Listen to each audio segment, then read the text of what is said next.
hipergeométrica, que en realidad es algo que ya conocemos en el tema 2, ya lo hemos visto, ¿no? Cómo se ha elaborado la fórmula. Entonces, simplemente vamos a empezar a establecer nuevamente sus características, ¿no? Es decir, los datos de información que usa esta fórmula para poder desarrollar ejercicios. Bueno, consideremos entonces una población finita con n mayúscula elementos que vamos a considerar. Dividida esta población en dos clases, una como n elementos, se supone que esta n es menor que n, ¿no? Está dentro de esos n elementos que estamos considerando, y otra con n-m, es decir, n-m sería el otro tipo de elementos que tenemos en esa población. Llamemos éxito a la primera clase de elementos, es decir, a los elementos m van a ser éxitos, y fracaso a la segunda. Es decir, la población se constituye por m éxitos y n-m fracasos. Por ejemplo, un lote de n elementos de una producción se divide en defectuosos con m elementos y no defectuosos n-m elementos, ¿no? Entonces tenemos poblaciones que están divididas en dos partes. Pueden ser un curso donde hay hombres y mujeres, por ejemplo. Entonces el número de hombres es m y el número de mujeres es n-m, ¿no es cierto? Y el total de alumnos vendría a ser en este caso n. Ese es otro ejemplo, ¿no? Consideremos el siguiente experimento: extraer una muestra de tamaño n minúscula, ¿no? Sin reemplazamiento de una población finita de n elementos mayúsculos. Cada extracción tiene solo dos resultados posibles: éxito o fracaso. El resultado de una observación es afectado por los resultados de las observaciones previas, es decir, los resultados de ensayos no son independientes y la probabilidad de éxito, PDE, no es constante de ensayo a ensayo. Entonces, fíjense, en este caso es un poco diferente de la distribución binomial, donde hay independencia entre experimentos, ¿no? Y las probabilidades también son independientes. En este caso no hay influencia, ¿no? Es cuando hacemos un experimento, en este caso siempre sin repetición, porque fíjense, el experimento así lo definimos y se llama experimento hipergeométrico, y cuando definimos la variable aleatoria es número de éxitos en la muestra de tamaño n sin reemplazo. Es una extracción sin reemplazo, acuérdense. Entonces el rango nos va a salir siempre un valor 0, 1, 2, mínimo n, que es el total o tamaño de muestra, y m, que es el total de elementos de un determinado tipo o clase que estamos manejando. Entonces la variable aleatoria definida de esta forma se llama variable aleatoria hipergeométrica, y la distribución de probabilidad se llama distribución hipergeométrica. Se denota por h, x, n mayúscula, n minúscula y m. Esa es la distribución de probabilidad, y su fórmula puntual vendría a ser probabilidad de que x sea igual a x, es una h de x n n m, ¿no? N mayúscula, n minúscula, m. Y lo que calculamos esto, acuérdense, son combinaciones. Entonces una combinación de m en x por otra combinación de n menos m por n menos x sobre el espacio muestral, que es otra combinación de n elementos tomados de n en m.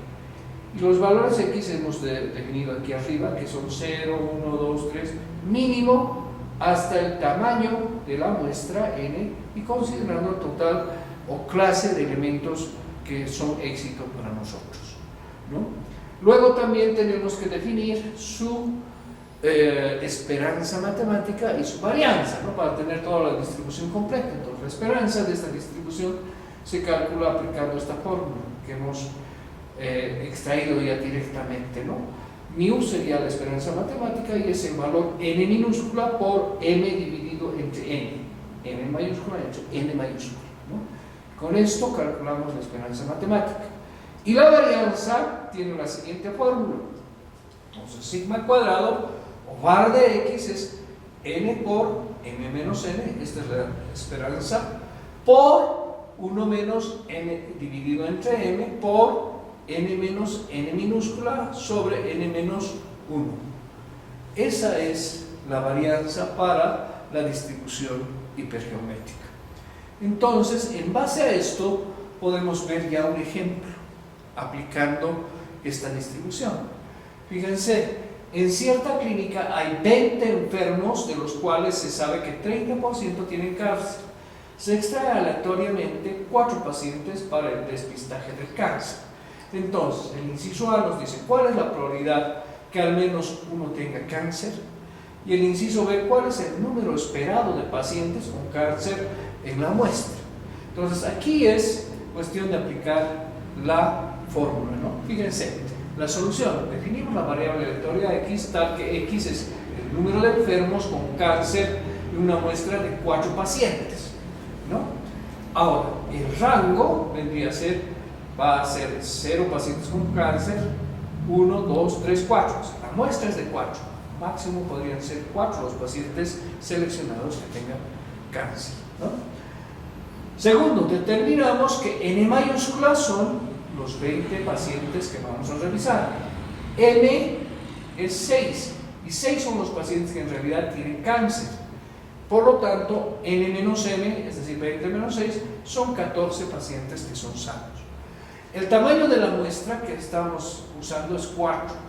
Por tanto, la función de probabilidades aplicando la fórmula sería la probabilidad de x, es una hipergeométrica con x, n igual 20, mayúscula, ¿no? N minúscula igual 4, tamaño de muestra, y m, el total de pacientes que tienen cáncer, ¿no? Entonces, la combinación sería de 6 en x por una combinación de 20 menos 6 y 4 menos x, ¿no? Con x que puede valer 0, 1, 2, 3, 4. Entonces, en base ya a la fórmula identificada y reemplazando los valores x, podemos hacer un cálculo ya de probabilidad. El inciso A, ¿cuál es la probabilidad de que x sea mayor o igual que 1? Es lo que estamos calculando, ¿no? Porque si nos acordamos del inciso A, ¿cuál es la probabilidad de que al menos uno tenga cáncer, ¿no? Al menos. Entonces, al menos nosotros lo identificamos como probabilidad mayor o igual a 1, es decir, puede ser 1, 2, 3 o máximo los 4, ¿no? Y esto sería una hipergeométrica con x igual a n, n igual 4, m igual 6, pero en este caso tenemos que hacer una sumatoria de las probabilidades con puntuales desde 1 hasta 4. Entonces aquí reemplazamos 1, reemplazamos 2, reemplazamos 3 y reemplazamos 4. Y aquí está la operación, ¿no? La combinación de 6 en 1 por 14 a 3 sobre la combinación 24, más cuando x es 2, cuando x es 3 y cuando x es 4, ¿no? Aplicando la fórmula, obviamente. Tenemos los resultados correspondientes para el primer caso, segundo, tercero, cuarto caso, y este es el resultado final, ¿no? Fíjense, de ahí sacamos 0,7933 y es un 79.33% de probabilidad de que al menos uno de los pacientes seleccionados tenga cáncer, ¿no? Es una función acumulativa de probabilidad en la que hemos revisado para un paciente, 2 pacientes, 3 pacientes, 4 pacientes que tengan cáncer en la muestra de 4. Entonces la probabilidad de que nosotros tengamos acumulada esa probabilidad es del 79.33%. En el inciso B nos preguntan cuál es la esperanza matemática. Fíjense, la esperanza matemática con la fórmula hemos dicho que es n por m, n entre m, ¿no es cierto? O m entre n. Entonces, n minúscula es 4, m mayúscula es 6 y n, que es el total de pacientes, es 20, ¿no?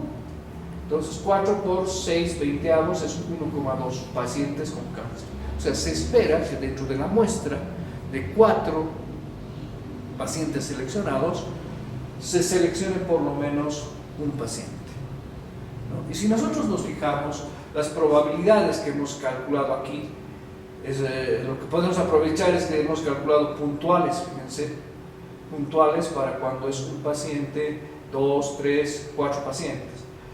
21, 84 sobre 48, 45. 1365 sobre 4845, 208 sobre 4845 y 15 sobre 4845. Claramente nos damos cuenta que la probabilidad de seleccionar un paciente es mayor que la de 2, que la de 3 o que la de 4, ¿no es cierto? Entonces esto nos está reforzando, este 79.33% es el acumulativo. Pero si nosotros nos ponemos a calcular, hemos hecho cálculo de probabilidades puntuales. Esto es cuando la probabilidad de X sea igual a 1, probabilidad de que X sea igual a 2, probabilidad de que X sea igual a 3 y probabilidad de que X sea igual a 4. ¿No? Entonces, el cálculo lo hemos hecho y está sumatorio es lo que hemos calculado para resolver el inciso A. Pero aprovechando esto, podemos ver que la probabilidad de que en la muestra de 4 pacientes seleccionados, uno tenga cáncer, es el 45%. De que sean 2 los seleccionados es de un 28%. De que sean 3 pacientes con cáncer es ya de un 5.8%. Y de que sean 4 pacientes con cáncer es del 0.3%. Entonces, si vemos las probabilidades y vemos la esperanza matemática, entonces podríamos calcular la probabilidad tal vez también de que sean 0 los pacientes seleccionados, es decir, probabilidad de que X sea igual a 0. ¿No? Y vamos a hacer ese cálculo un ratito. En la diapositiva hemos visto que la esperanza matemática es 1.2, es decir, se espera que en una muestra de 4 pacientes, considerando la cantidad de pacientes con cáncer que tenemos, que son 6, y 14 que son sin cáncer, entonces esperamos que en esa muestra se pueda seleccionar principalmente un paciente con cáncer, ¿no? Y si nosotros vemos la distribución de probabilidades, fíjense, la probabilidad de que se seleccione en la muestra 0 pacientes con cáncer es del 20.66%, 1, 45%, 2, 28%, 3, 5.8% y 4 apenas el 0.3%. Si nos fijamos, la probabilidad más alta de seleccionar pacientes con cáncer es de un 45%. Y esto corresponde a justamente un paciente. Y eso es lo que nos refleja la esperanza matemática. Cuando nos dice la esperanza matemática es 1,2 y se redondea, se espera seleccionar un paciente al hacer la selección de los 4 pacientes de ese total de 20, donde 6 son con cáncer y 14 son sin cáncer, ¿no? Eso es lo que les quería mostrar. Hay una coherencia entre la respuesta de la esperanza matemática y la distribución que podríamos ver que hay de la probabilidad de seleccionar un paciente con cáncer en una muestra de 4 de un total de 20 pacientes, ¿no?